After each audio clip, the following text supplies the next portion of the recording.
Good evening and welcome to another edition of the Magpie Circle Live. Our Monday night show, Notts County are not in the FA Cup draw, not for the first time in previous years, and for the fifth time this millennium, we have been knocked out by a non-league club, Brackley Town, after extra time and penalties.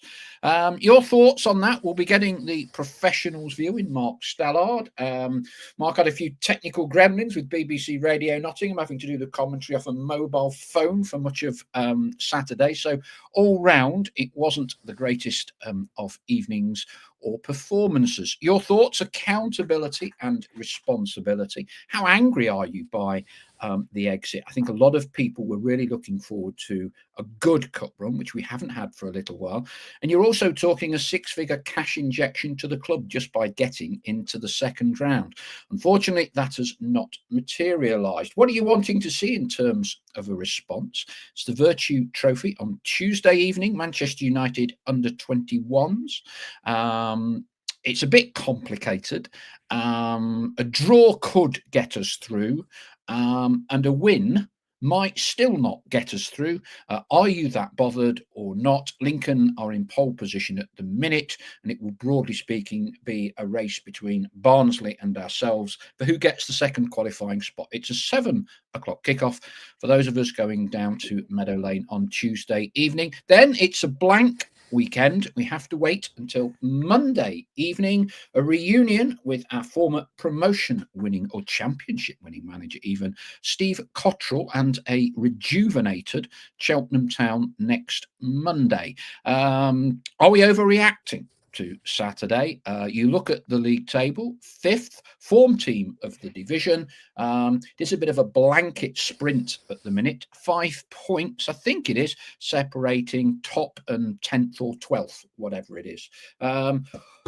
We'll be hearing from Mark. In fact, why not hear from Mark now? There's lots of messages. I'll read them out in a little bit, but obviously still only day 6 or 5 after a hip operation. So if I can have a light evening, that would be much appreciated. Stell, professionals viewpoint.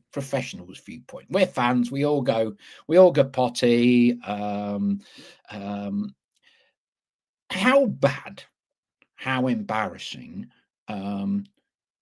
is that exit on Saturday? Yeah, it's terrible. It is embarrassing. And I don't mean this embarrassing. I'm not castigating Brackley. I'm not saying, but it is when you and I've experienced it as a player. So I we was were going to ask you speaking about about that that. Southport game of many years ago. Um, that stays with me. Like I say, I'm still having to speak about that 20 odd years on. Yeah. From it. It stays with you. So these players. And we can play it down and go, well, the National League is, a good league. There's only two part-time teams, of which Brackley are one of them. But they've got intentions of going full-time. They're a good team. We can bring out all them things, which are true, but it doesn't stop it being embarrassing and something that lives with you long after your career's finished, because the cup competitions, and certainly the FA Cup, is still special, particularly for these lower league clubs and non-league clubs. And you only get so many goes at it in a career. Mm. So to lose to a team from a division below you, whilst okay, and people say, "Oh, it's not embarrassing. It's just an upset or whatever." No, it will embarrass the players. That was a full strength, pretty much, Matt Palmer aside. That's a full strength Notts team going there with the intention, spoken by the manager, of treating it like they're playing Arsenal. The team selection said they were taking it serious. They wanted a cup run.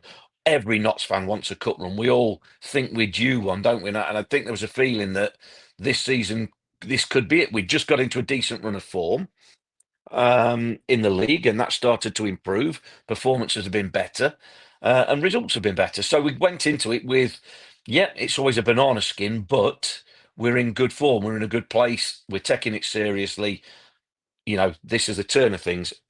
And to perform how we did, and obviously the result is everything in the cup, of course. And like you, I'm aware that the draw has just been made, and I'm aware of a couple of the fixtures. But I now will have no interest in it whatsoever because we're out.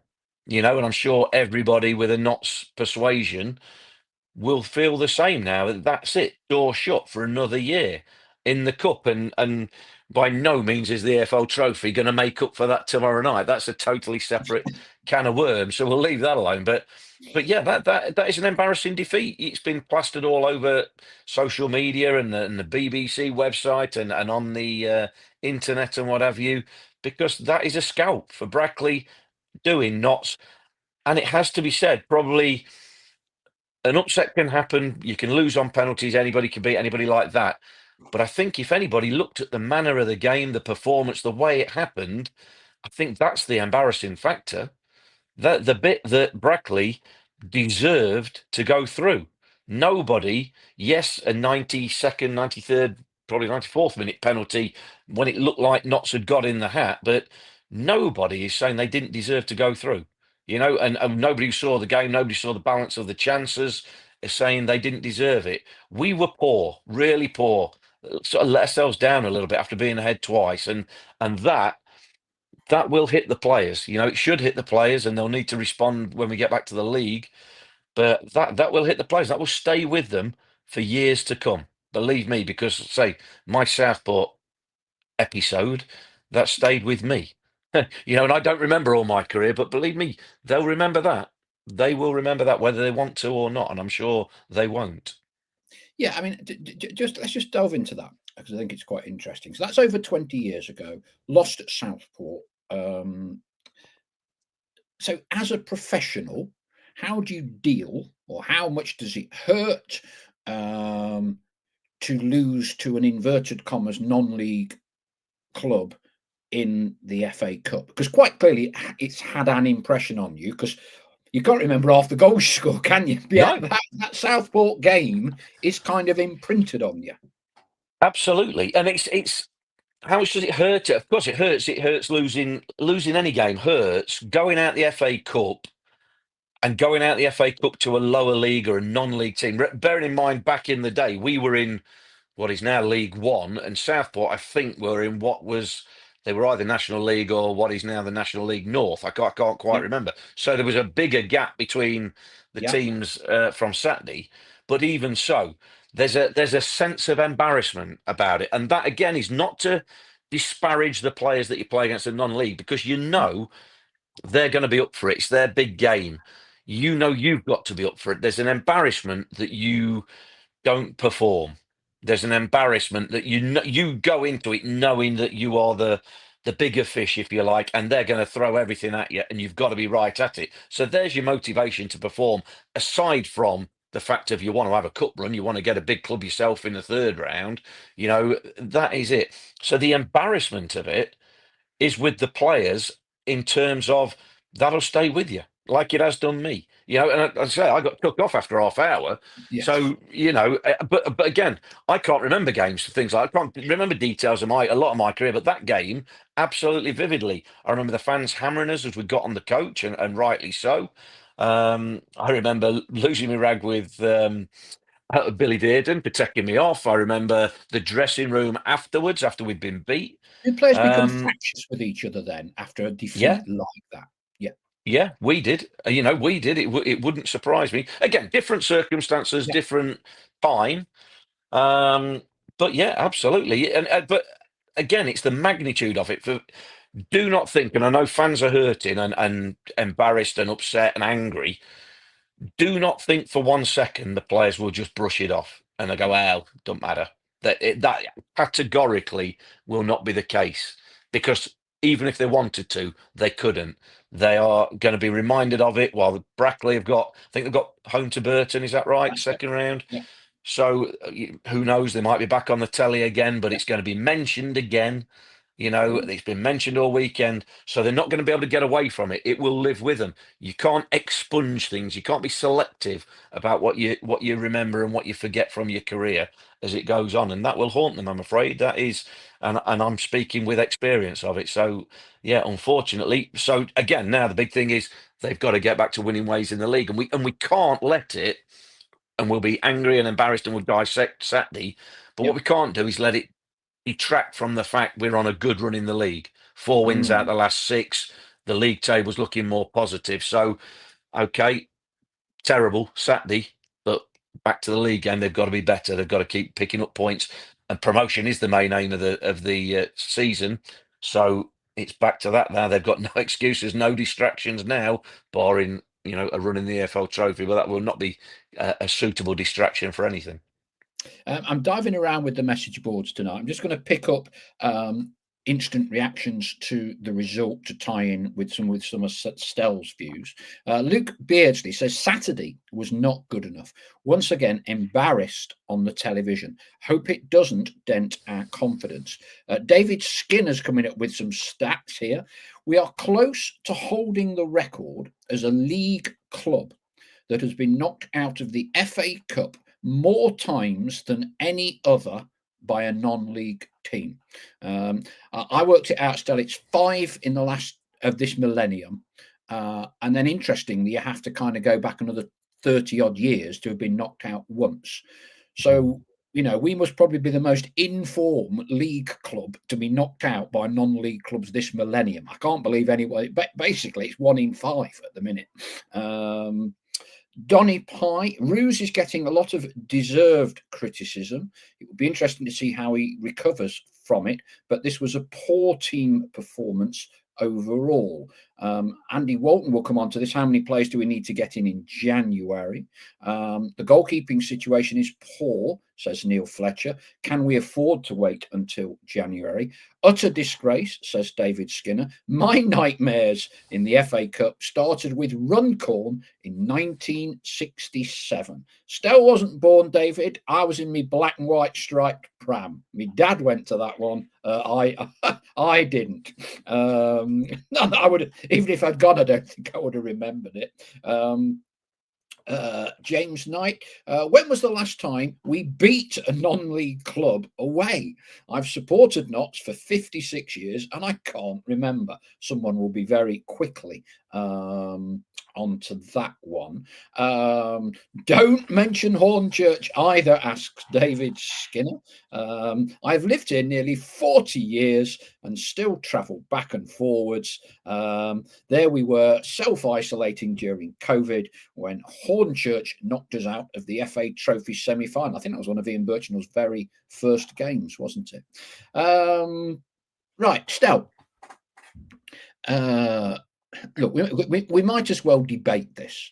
I spoke about it on the Sunday show, and we do not on this show hang people out to dry. We try and be constructive, but clearly, as you would know, professional footballers are in the public eye, and goalkeepers are probably more under the microscope, with the possible, alongside goal scorers, strikers, because their kind of job is so transparent.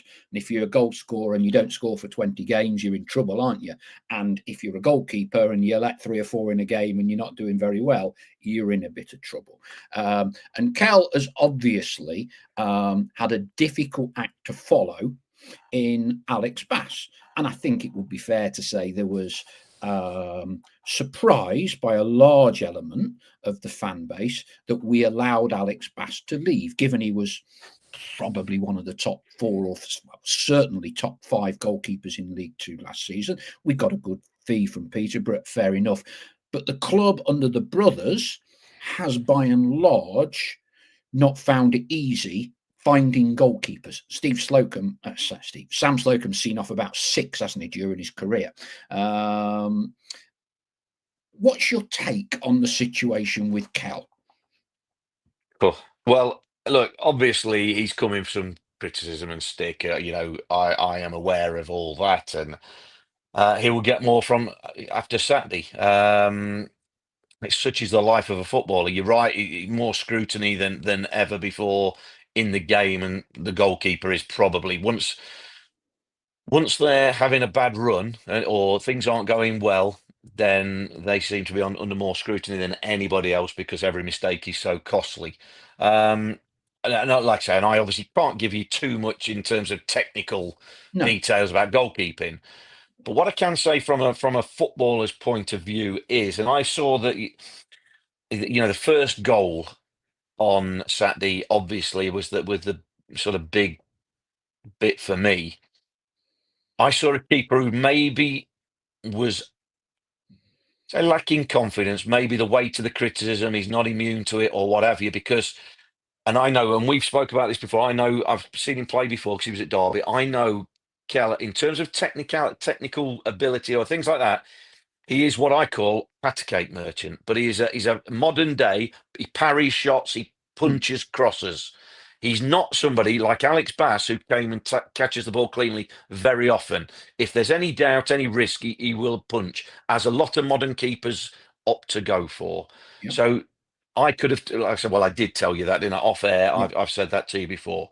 Now that is just a technique thing with goalkeepers, and you'd have to Yes. speak to Sam Slocum would probably be the man to say why some punch, why some prefer to catch, or what have you. But what I sort of saw in that, and we are talking, what, a few seconds of football for the first goal, was a high hanging cross that he could see all the way, that you would want, you as a player, if I'm a centre forward back defending that, or a centre or whatever, but I want my keeper to catch that cross. He's under no real pressure. Catch the first cross. You're not being challenged. You see it all the way. Not a problem. But he punches, which is, okay, that's his technique, his way. Not a great punch, only goes to the edge of the box. And then it stood back up in the air, and it's in the air a long time. And Kel doesn't, there's some bodies on the floor, and he's not able to move his feet quick enough. It's not far for him to go, and he doesn't even get anywhere close to it.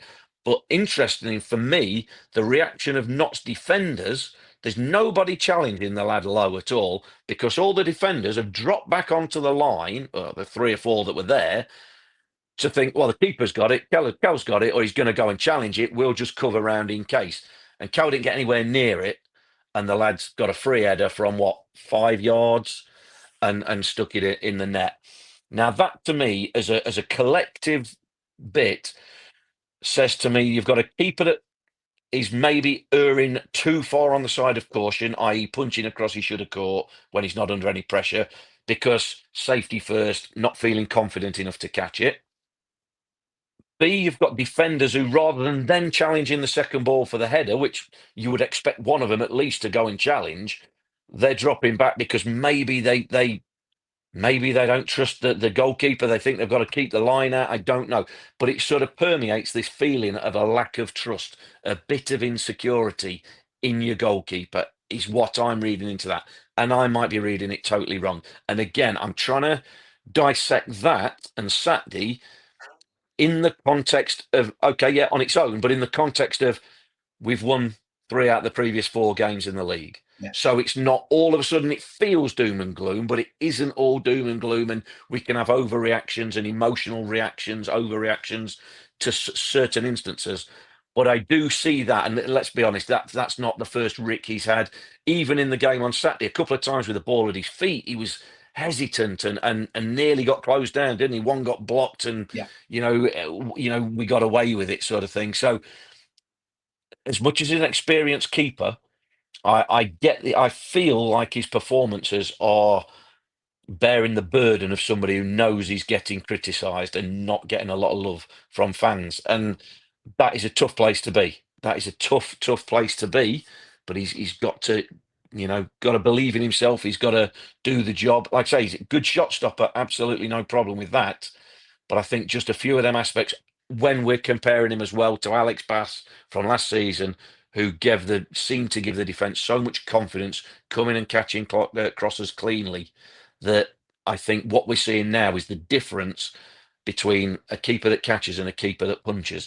If you want my take, my limited take on the technicalities of goalkeeping, it's a feeling. You feel more confident. You're more confident in doing your role with good players behind you, outfield players, and with a good solid keeper who can come and catch crosses and take the pressure off the defenders. And I don't think at the minute it looks like we believe we've got that.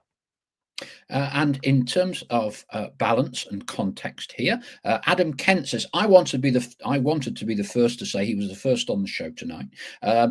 Keller Roos was not responsible for our loss against Brackley. In fact, quite the opposite. So much negative negativity towards the big man who made excellent saves on Saturday, plus saving one of the penalties. So these are all about opinions and balance, Stel. But moving this forward, how does Martin Patterson manage his goalkeeping situation now?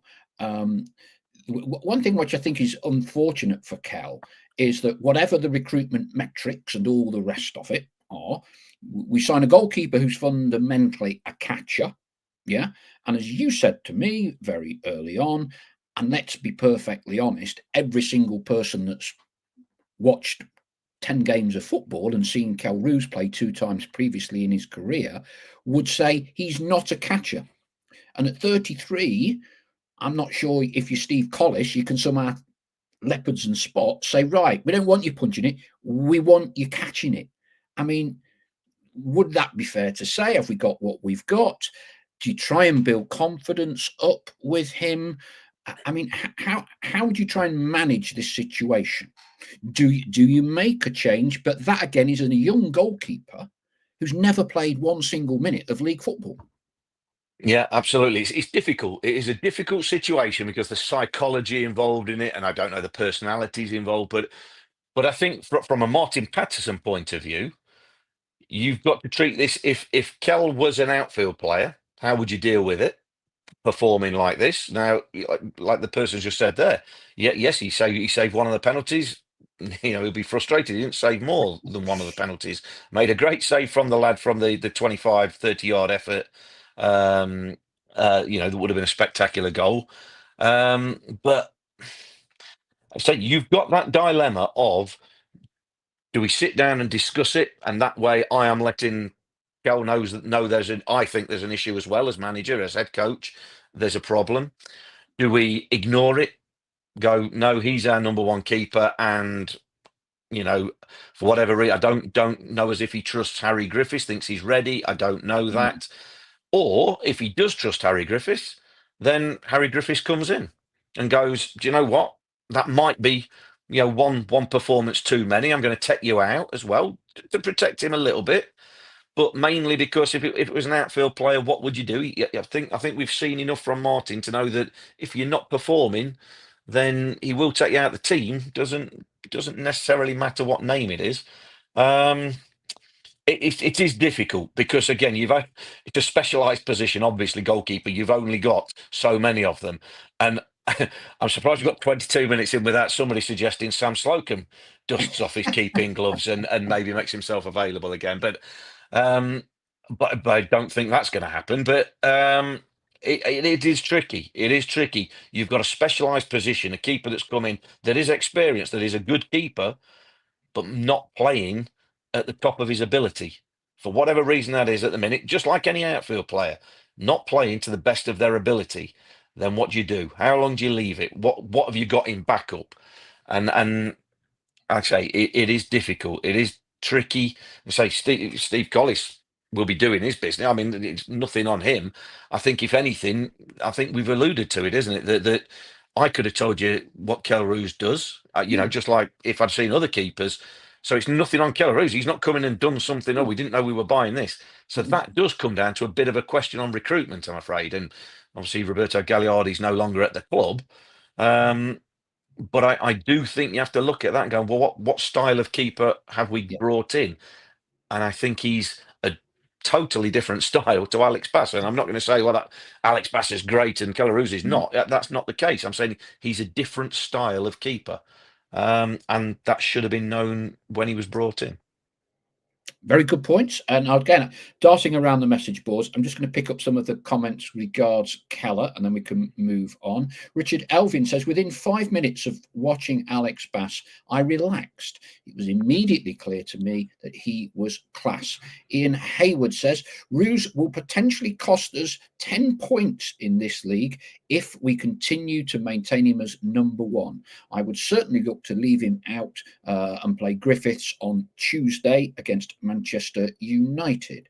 Harvey E. Martin is relentless in instilling a full-blooded approach to games into his players. Surely he should be rollicking Roos for not commanding his box. Hobson's choice, adds Richard Elvian. Wayne Wilkins from Barcelona. Roos has his critics, and other players do so as well at times. It comes with the territory. What's different is Keller also receives sarcastic cheers or jeers from his own fans for positive actions, not supportive. I think some could be construed as sarcastic, Wayne. I think equally there is this chant of ruse that sounds like booze, and actually I don't think a lot of the time that chant is being sarcastic. I think that is kind of the chant they attach to the players.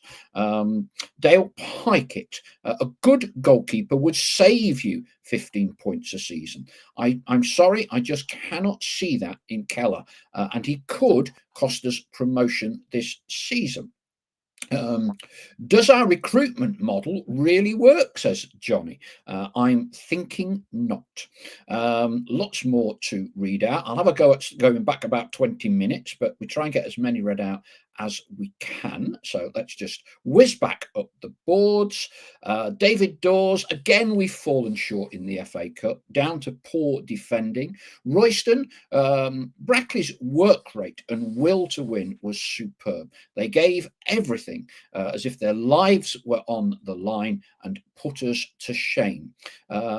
Interesting point by Colin Metcalf. I said last week Martin had the team overperforming, perhaps a slightly wrong choice of word, but I do think he has us playing at the limit of our ability, which may be unsustainable. January will be make or break for us. I think some very good points in there, and I wouldn't disagree with too much of that.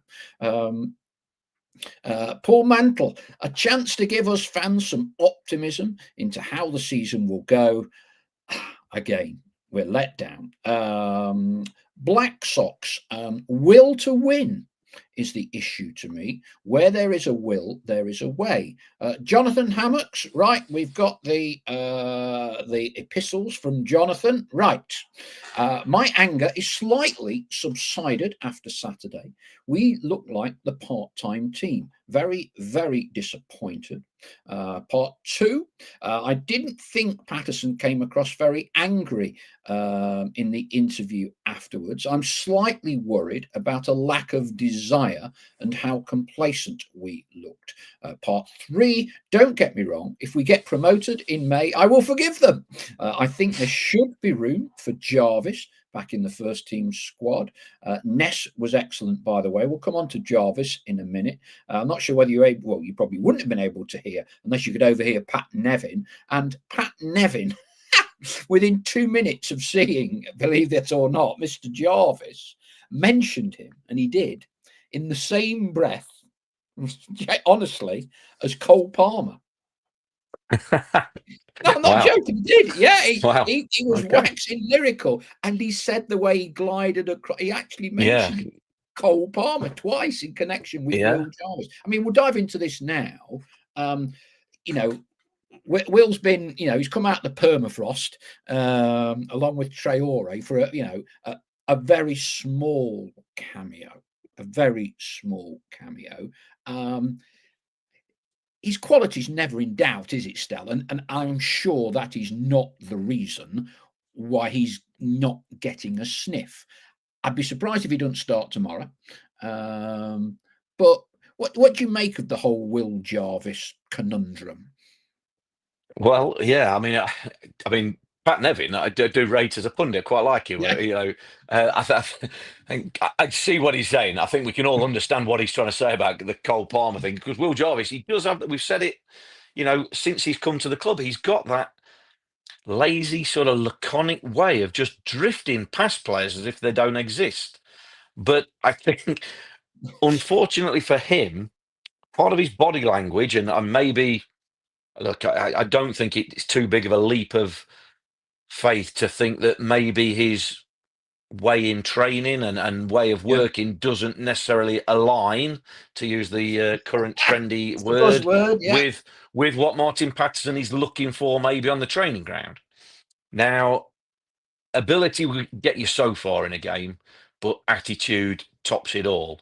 And so whether you know, let's be honest. The fact we saw him on the bench, and same for my Traore Yeah.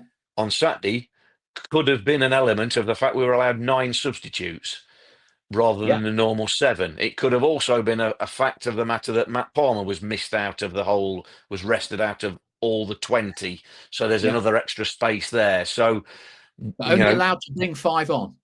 yeah, absolutely. Well, yeah, six in extra time, wasn't it? The Yeah. sixth one, but Yeah. yeah, he came on, and whether there's been a thawing of the sort of relationship, whether there's been a mending of the ways, or whether he's just, you know, Will Jarvis has knuckled down and shown something more in training. I don't know. We will see over a more extended period of time whether he remains in the squad, in the match day squad, on the bench, or whatever, or gets some more game time.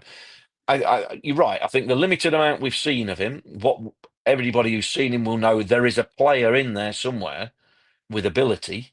And I say he's got that ability just to drift past players. I think also there is a player that is certainly in the modern day might be classed as a bit of a luxury, Okay. you know, of a player. Is he going to do the hard yards going back towards your own goal now? You know, that's the challenge for him, I suppose, you know, because that's the question mark I'm throwing out, and I don't see him in training. I've only seen the bits in games of him, and I like the ability. I like the ability to beat players, because that is difficult to coach, that is difficult to bring in, but then you've got to work within the team framework, and you've got to work within what the manager wants as well. And can you do the stuff that isn't so natural to you?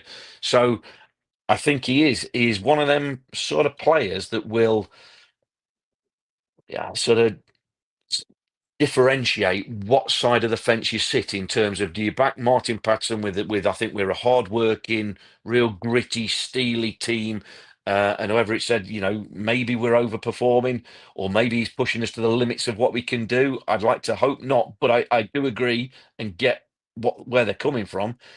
And you see a performance like Saturday and go, yeah, we really have been overperforming, haven't we, previously, if that's the level we performed to on Saturday. So it really is a conundrum of how you use and get the best out of Will Jarvis for the benefit of the team and the squad, without, you know, hurting the team, hurting the collective. You know, it's not all about, you know, let's look after Will Jarvis.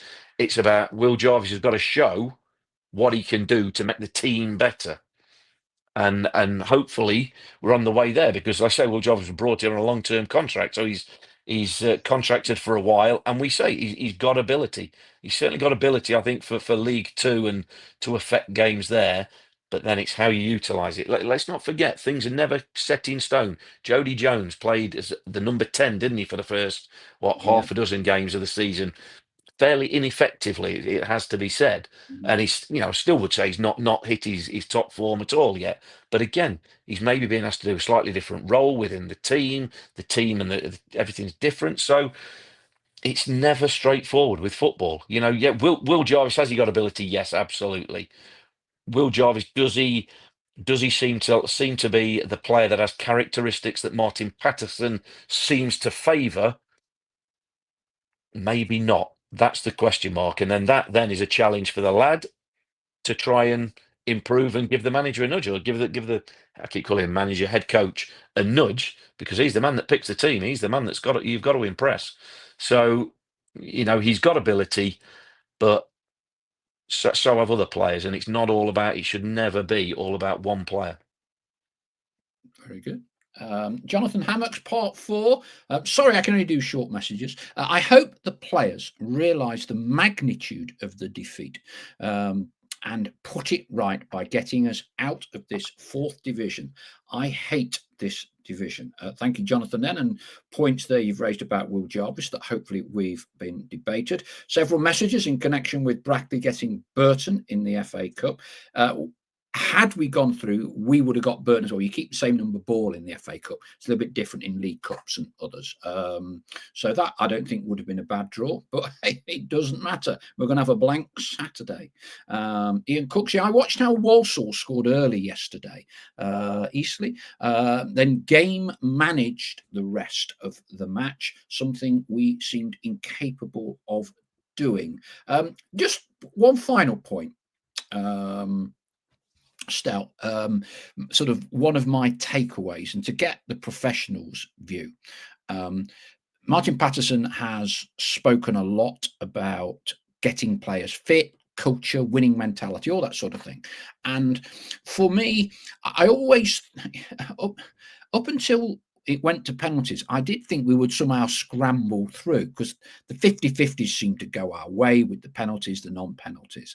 And even when they equalised, 93rd, 94th minute, I thought to myself, half an hour of extra time, really big pitch.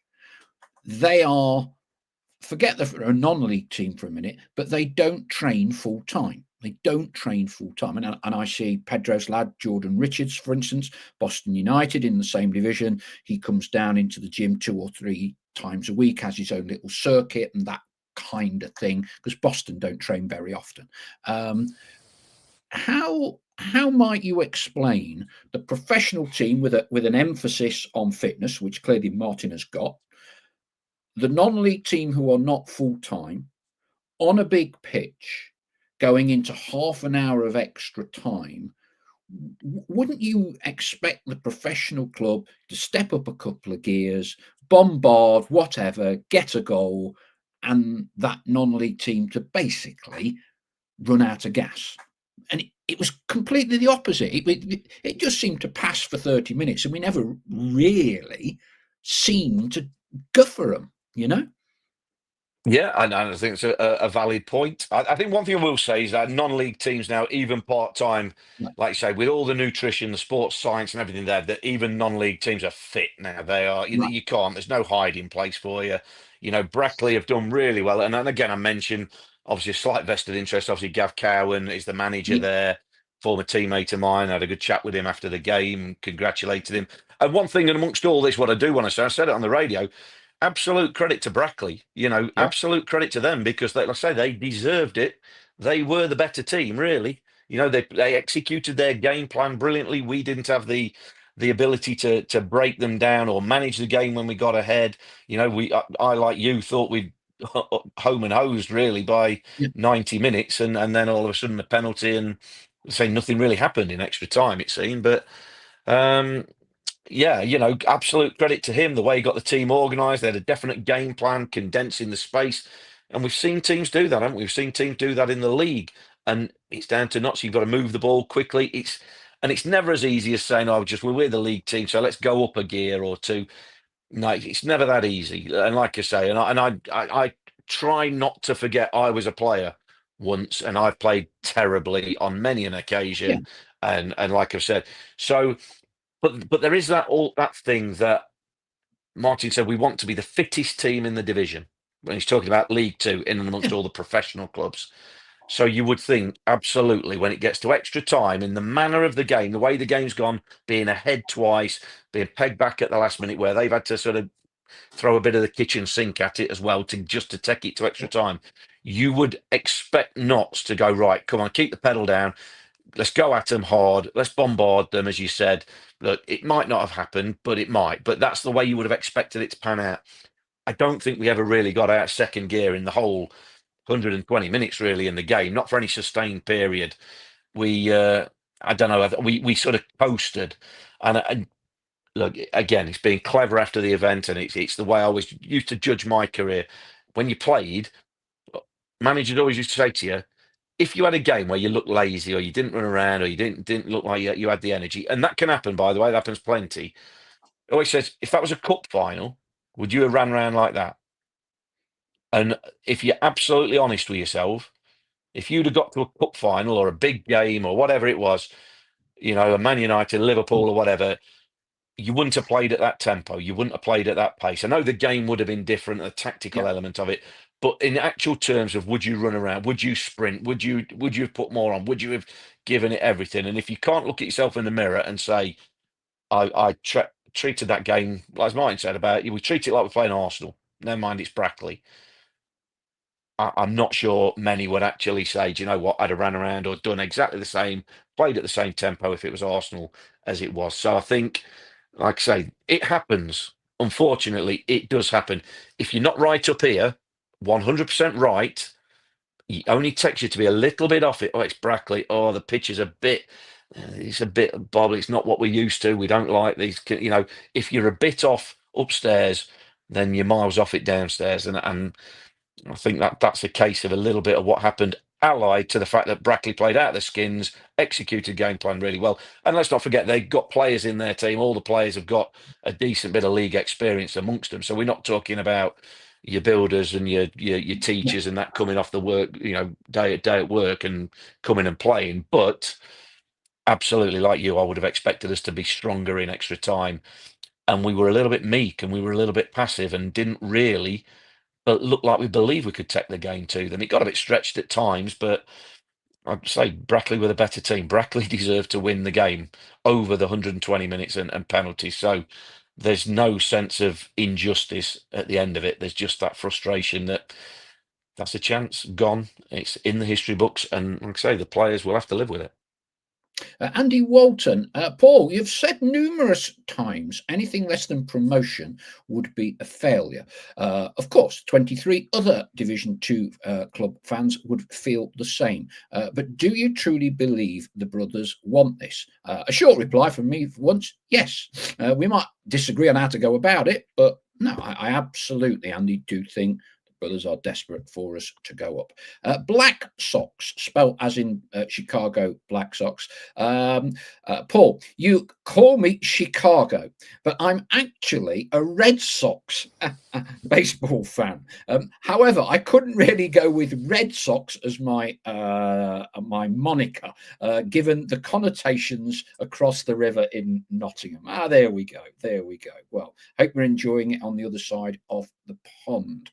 Martin Blaney, at least our league form has improved onwards and upwards, pleased. Conversely, Gary O'Connor, I thought we'd turned a corner, but not so sure now. Paul Cuthbert, poor show by majority of players, but Jatta, Robbo and Ness, I think Ness certainly caught the eye, did quite well. Personally, I felt the substitutions disrupted us, especially when Robbo went off. And for that, clearly the head coach has to take the responsibility. Let's move on to Vertu Trophy time. Vertu Trophy. And Gazali, I've already forgot Saturday. The only annoyance was extending the car park fee to cover penalties. Did you go out the ground and come back in again? Arnold under-16s won their 7th straight game away at Cheltenham. Well done to the junior Eagles. Right. Vertu Trophy. Here's a stat for you, Stel. It's hard to summon up much enthusiasm about it, particularly after you've just got out the FA Cup. But we've got Manchester United under 21s on Tuesday night. We've won one, lost one. Man U have lost both of theirs. Lincoln have won both. So tomorrow, the situation to try to qualify, we have to get at least a point. But if we win, that might not be enough either. If Barnsley beat Lincoln, hope you're following me so far. Right. Well, hold on. Let me just add a quick correction to that, because there is a scenario where we can lose and go through, and we can win and not go through. Yes, the win not go through. Absolutely. If we lose by 1 goal. And then Lincoln batter Barnsley next week, which again, another ridiculous thing that a few. What we 5? Yeah, 5, possibly 6. But there is a scenario. Like I say, I wasn't going to go into the full Rachel Riley of it, but there is a scenario where we lose and go through, and we win and don't go through. Yeah, the most important stat is the kickoff is 7 o'clock, right? So absolutely, don't turn up making us off the game. But it is the thing, because I think the concept of the concept of this ready competition, I think, is becoming farcical. So the Premier League agreed to put teams in, and gradually those teams have become weaker and weaker and weaker. Yeah, and they almost try and lose every game. Sorry, that's wrong. There seems very little commitment and focus to winning a game on these Premier League under 21 teams. So I pulled off all of the stats of the Premier League clubs in all the groups, right? So this is the aggregate wins, draws, and losses of all the Premier League teams in all of these groups. Won 5, drew 7, lost 27. So it kind of tells you how these Premier League clubs treat this competition. Not really selling this for the crowd tomorrow, are we? But in the context of having gone out, what do you do tomorrow? How important is a result? I'm sure Martin will say it is important. And how do you address that and that commitment to a result with the team that you pick? Yeah, look, they will want to win the game. There's no two ways about it. Say that every time, but that doesn't mean we'll be going with a full strength team. I think it's that. I think if I remember rightly, the first game against Lincoln was virtually all change, wasn't it? I think it Yes. just Sonny Al Joffrey, who was the only one who'd played on the Saturday, I believe, if memory serves, and we know how bad my memory is. The second game I didn't do, Barnsley, which they won, obviously, but I think they were about 4, were they, from the league team on the Yeah. weekend? So We all thought Jacob McGoldrick Beddoe would play played. and he didn't. Yeah. Yeah, so it was a bit what you would perceive as a bit stronger Yeah. of a team. I think tomorrow will probably be, well, again, depending on injuries and whatever. Yeah, I think it will probably be a middle ground. Again, I don't think it'll be all change because they want to win the game. They don't want to go back to back defeats. They want to get through. We've got a big enough squad to cope with. This is the only cup run we're going to have, but we've got a big enough squad to cope with playing these games because it will give minutes into players, the Will Jarvises that we mentioned, the My Traores that we've mentioned, who are getting no game time hardly. Yes, maybe on the training ground and behind closed doors, but not anything that's something like competitive. So I think there's a lot of change, obviously. Let's be honest, no team really takes this competition massively seriously until probably you get into the knockout bits, or unless your squad is so strong or so high in numbers that you think you can deal with it. But again, it's like I say, it is obviously way behind the FA Cup, and a win tomorrow night doesn't make up for Saturday, and a win tomorrow night will have very little reflection on the Cheltenham game a week tonight. So, look, they'll want to win the game because professional pride. You lose a game, you want to win the next one. You want to win every game. But I imagine it's going to be a sort of a mix and match kind of team. I'd expect Matty Platt to play, who was on the bench. Good to see him back as well. Yeah. We've not mentioned him. Back to fitness on the bench. Obviously didn't come on Saturday. I would expect to see him get some game time. Now, whether he starts and then comes off, or whether he is on the bench and comes on and has 45 or 30 minutes, we'll wait and see. But I think it's good for players like that. Players to come back in and get some fairly competitive minutes, but without the pressure of throwing him in a league game. Yes, and of course, I think the whole Matty Platt scenario, one of our flock the other week said they'd heard that Matty would be definitely involved for the Manchester United game, so that's or would be ready for that. And in the event, he was deemed ready to come on Saturday. So obviously, a good bit of insider information there. Adam Kent, Vertu Trophy, play the second team, give minutes to fringe players, rest and recovery, and focus on promotion. Chris Gosling says should get rid of the under-21 Premier League teams and invite National League teams into the competition. You do have that very unusual hybrid cup competition with National League teams and Premier League under-21s that some of you may have seen slipped under the radar this season as well. Michael Fletcher, need to win tomorrow to build some confidence. Just go for it. For me, says Andy Eason, there are a couple of shirts up for grabs at least for the Cheltenham trip. Chris Gosling agrees with you, Stel. Platt to start by the looks of it. Will Al Joffrey be allowed to play against his parent club? Pretty sure that's not the case. I think that ruling applies basically across all competitions, so he would not be involved.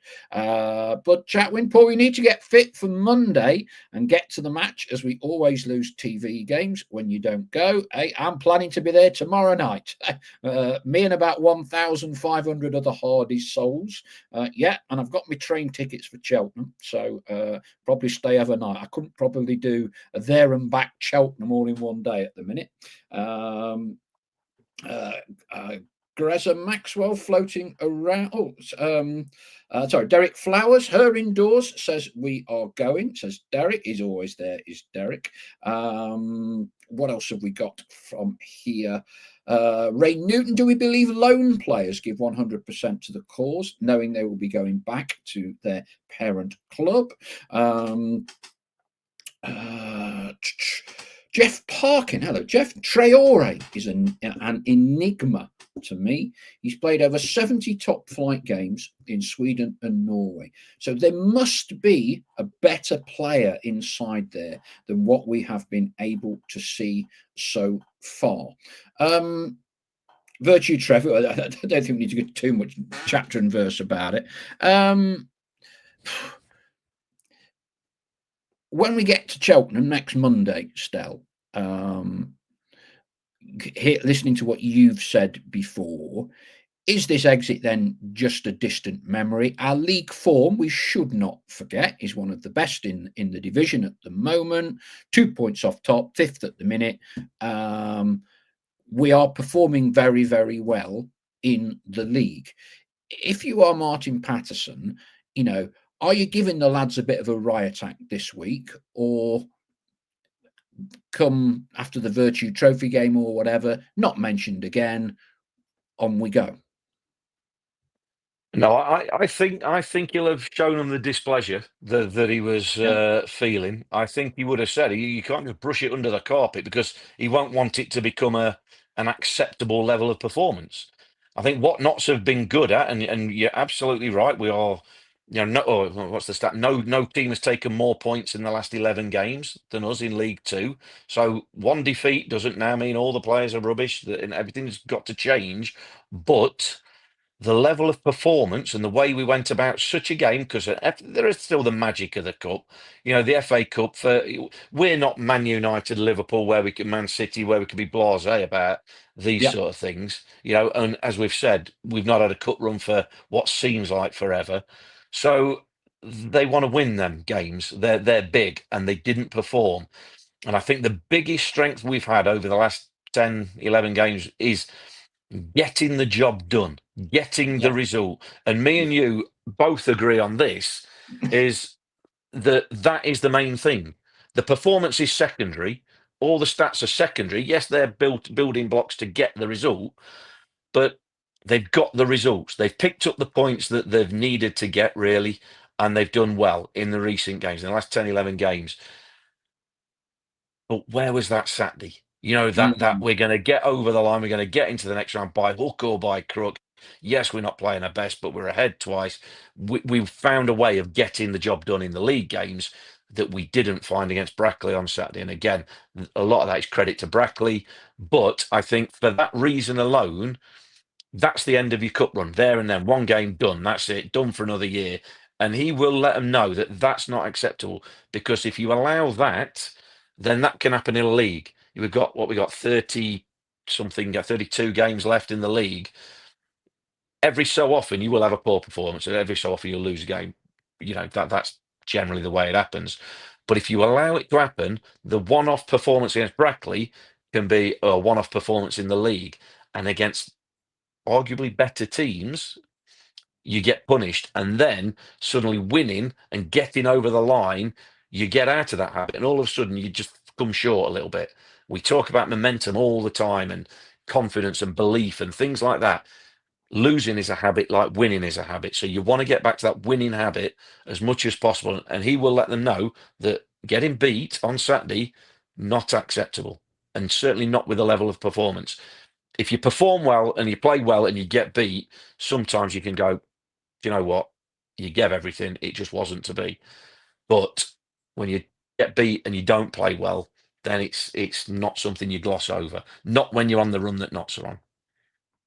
Chris Gosling, anyone else concerned about the lack of creativity coming from the right side? Jodie's starting to do bits on the left. We need some spark on the opposite side. Ian Cooksey talks about confidence, the point you've made in goalkeeper, and whether that is there in the current situation. What else have we got on the message boards here? Stephen Moore, I get shouted down in the Sunday supplement for quoting statistics, but we simply aren't creating enough chances. Results are good, but more cutting edge is needed. Are we creating enough chances still? We're winning games, aren't we? Well, we're third top scorers, I League. think, in League Two. I think we're Yeah. third top scorers, I think, in League Two. You know, and a lot of focus before the season, when early on in the season was about we need another striker. We you can always create more chances. You know, of course, you know we're not perfect, but you know, you would have to say third top scorers in the division. Yes, we could create more chances, but I don't think that's been our biggest problem. You know, I don't think that's been our biggest bugbear. But I absolutely agree. Would I like more creative players? Of course. But I think it could be the current players just playing a little bit free, a little bit better, a little bit more quality. Say Jodie's just started to have a couple of assists, and a couple of bits of influence in the last couple of games. So hopefully he can come to the fore, and that can drag others along with it as well. Saying momentum, confidence. Confidence spreads like a virus, just like a lack of it does. And you just need players. Jatta scoring, that's great. That'll spread. That'll give us confidence. You know, Matty Dennis. You know, he's got to be looking at it, thinking, right, we're level now in terms of he's 6-5 in the league, but Jatta's now got a cup goal to go on 6 total. So they've got their own little competition, but Jatta's in the team and Dennis isn't. So he's got to do something when he comes on the pitch, when he gets his chance, show the manager, and hopefully, like I say, that can spread throughout the team. We've got goal scorers. We've got 2 goal scorers. One can't even get in the starting lineup. So we've got the weapons to win games, as we've been proved, as we've climbed up the league and we've been picking up points. Can we create more chances? Of course we can. But we've been getting the job done generally in the league in recent games. So we'll watch this space in terms of that. But I think we're third top scorers. I might be corrected on that in the league. So we can't be too critical about the goal scoring and the attacking side of things. Paul Topley, Saturday showed how we missed our skipper's work rate, that of course being Matty Palmer. Colin Metcalf, a decent post this. I will never blame a player for having the ability level that they have. Recruitment is entirely responsible and has been since we returned to the EFL. I'm more angry about this than anything else. John Parnham, whatever we saw on Saturday, we have to move on and go for the main goal, which is promotion come the end of the season. Cheltenham. I don't know whether you've come across him much. Steve Cottrell style. So revered at Notts, got a championship, albeit with a very strong group of players. Having said that, he arrived when we were 5th, 6th, 7th. We won the title, the Munto season, as it was christened. Probably one of the. You think Martin Patterson is intense? I actually think Steve Cottrell is more intense than Martin Patterson, if I'm honest with you. It's the club where it's already started for him. 20 odd years in management. I saw that it's an interesting stat. It's 20 years ago. The managers of Everton, Celtic, and Cheltenham, they're all the same. They're all the same. Steve Cottrell at Cheltenham, Martin O'Neill at Celtic, David Moyes at Everton. How about that? 20 years ago.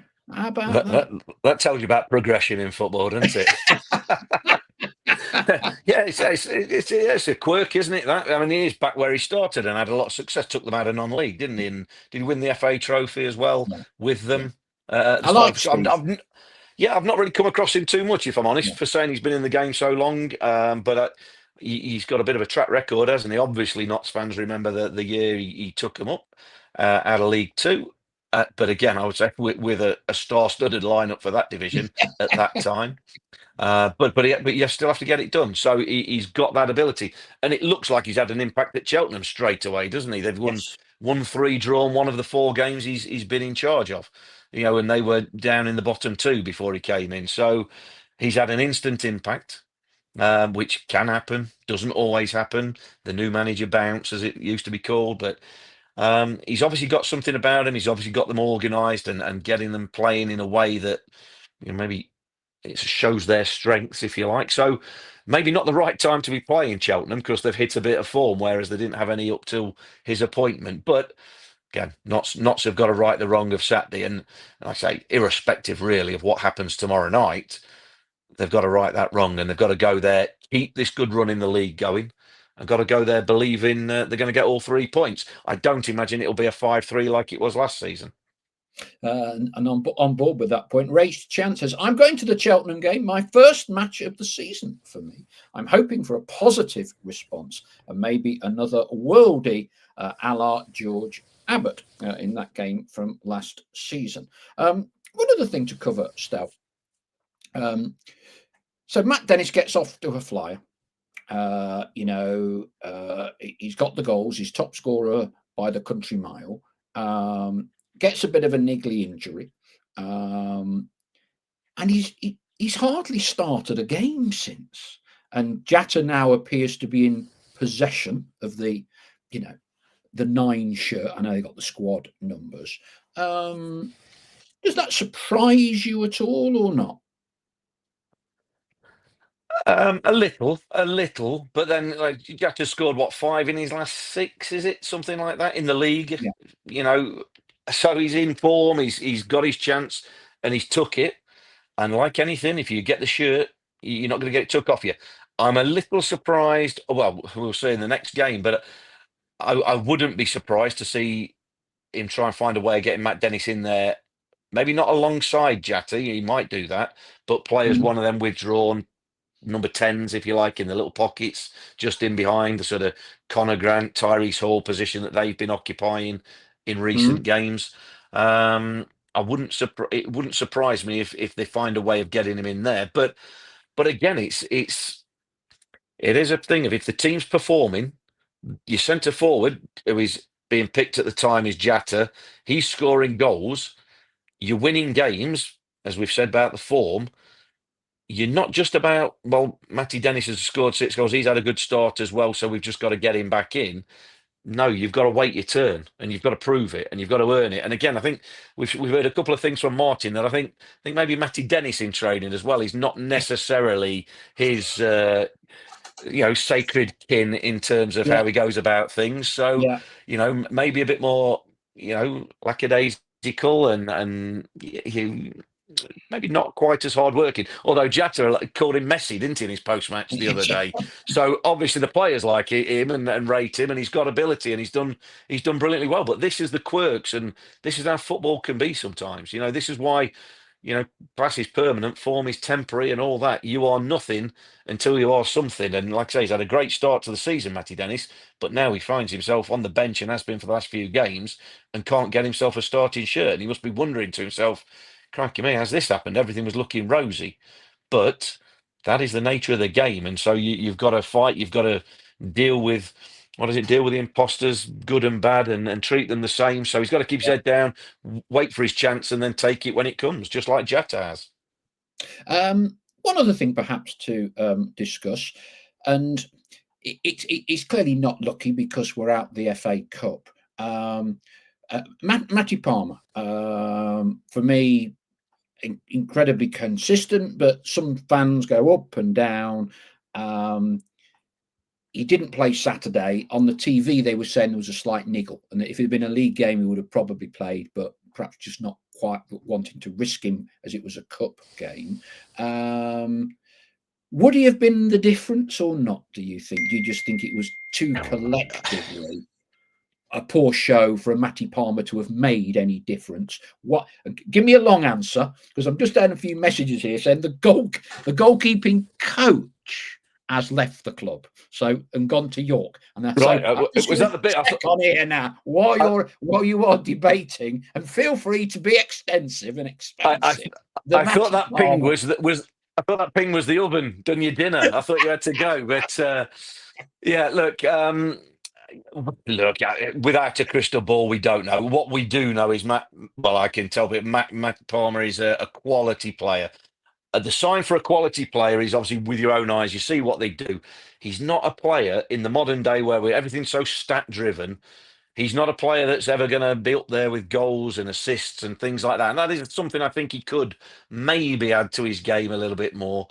But it's everything he does for the team, the bits that go unseen, the keeping it ticking over. I'm sure there are stats that the club have, and there are stats out there of his passing and passing forwards, and keeping the ball, all them sort of things, breaking up play, winning the ball back. When he's in form, and he's largely in form. I think this season particularly he's been excellent again. He's a quality player. Would he have made the difference on Saturday? Look, we don't know. There's no way of telling. You just don't know that. So he's a quality player, definitely. Um, and skipper. There was question marks about him being skipper, wasn't there? But I think he's one of them that just skippers by example. He's not a big shouter, baller, screamer, as what I can see. I think he'll lead by example. And again, the acid test. If people question, I just don't see it. I don't see it. What's good about him? And there's loads of players like this who play similar sort of roles. Have a look at how many different managers at Notts have played him and always played him. If he's fit, he plays for a number of managers.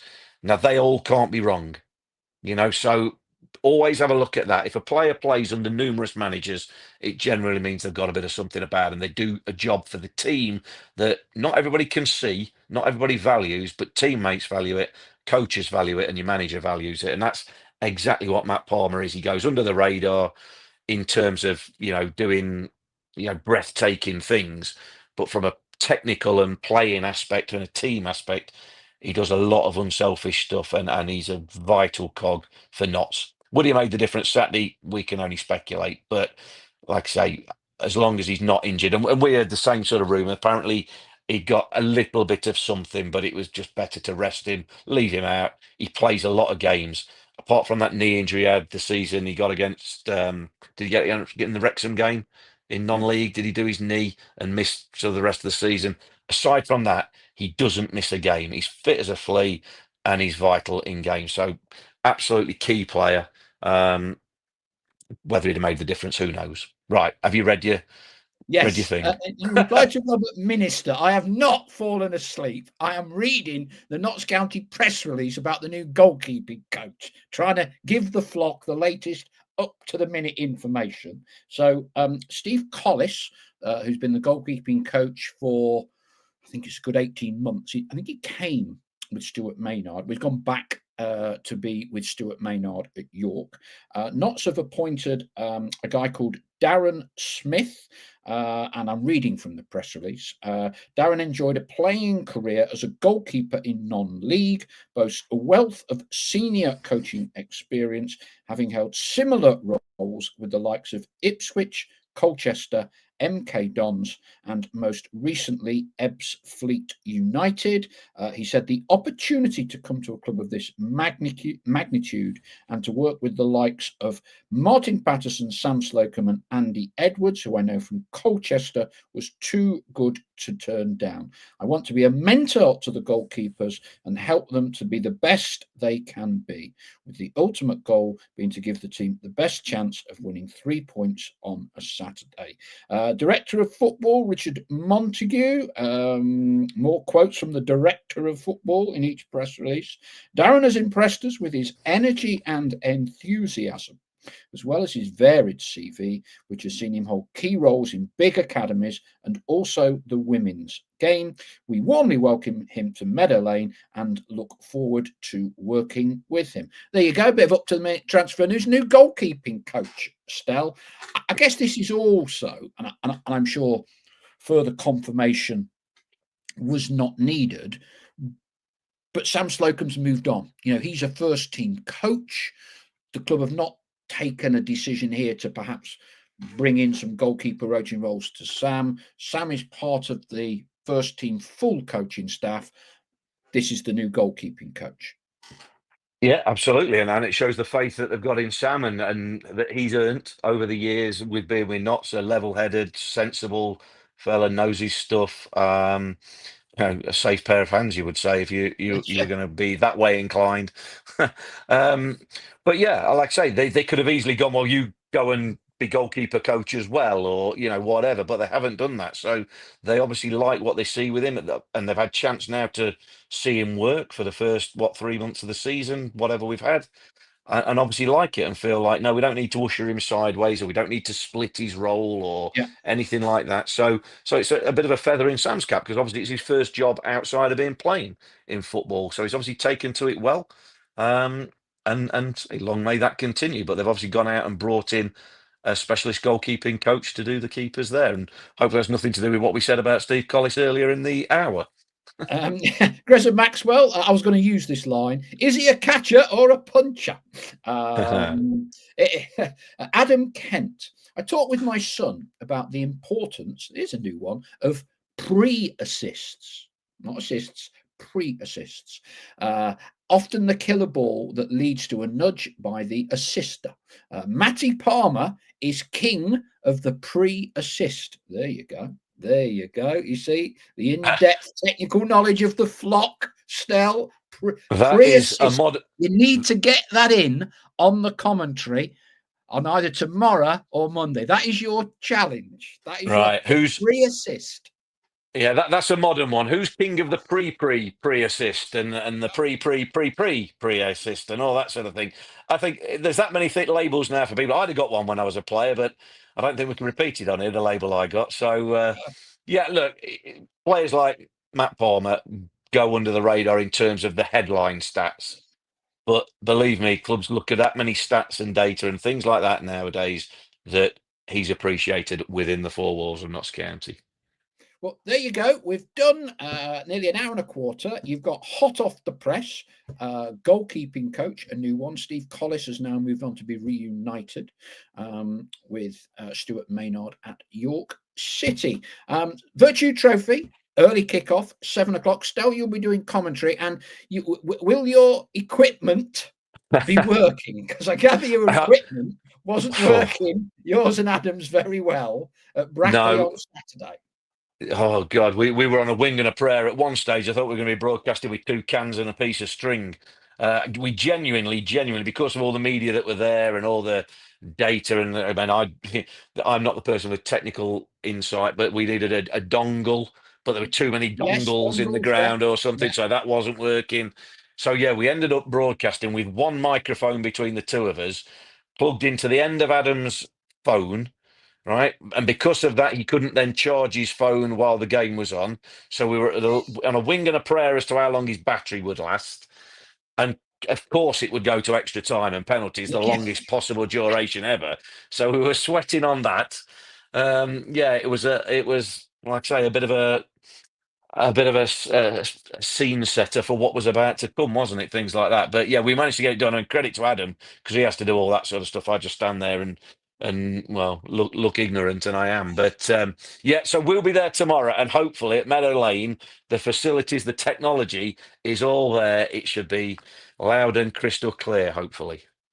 You can get the old crowd in the press box tomorrow, I tell you. I'm not quite sure how many are due. I do think there'll be a few there, because people, it's still Manchester United. People we'd be wanting to take a little look at, I don't know, the England under-18s, of which there's bound to be several in that Manchester United squad, and players like that. So, but don't forget, it's 7 o'clock. No Saturday game, so we've got a blank weekend, and then it's Cheltenham away on the Monday, which is a live game on Sky. That game definitely takes place. The club have already pre-communicated. We've not got 3 internationals, so that game and the following Saturday home game with Harrogate are definitely taking place. Thank you, one and all. Stel, thank you as always. Yeah, pleasure. No problem. Hope everyone has a good week. Might see some tomorrow, but maybe more at Cheltenham on Monday. Yeah, well, I'm hoping it's if it had been 7:45, it might have been a bit too much for me with the hip, but we're hoping to get along there. I'm not sure because I sit very close to you in the press box. I think it's 27 flights of stairs. I'm not sure I'm going to go up to my normal seat, if I'm honest with you. I'm not sure I could get up that many flights, but you should see me in the building. Fingers crossed, crutches permitting, in the crowd tomorrow. Thank you, one and all. Thank you to our official partners, Big Shed at the Trent Navigation and to JH Accountants for their support for everything that we do. We'll be back, or I will be back Friday night live. And if I'm up to it, I'll try and do a vlog tomorrow with this and my crutches. We'll see you all soon. Stel, thanks again. Cheers for now. Pleasure. Cheers. Bye, everybody.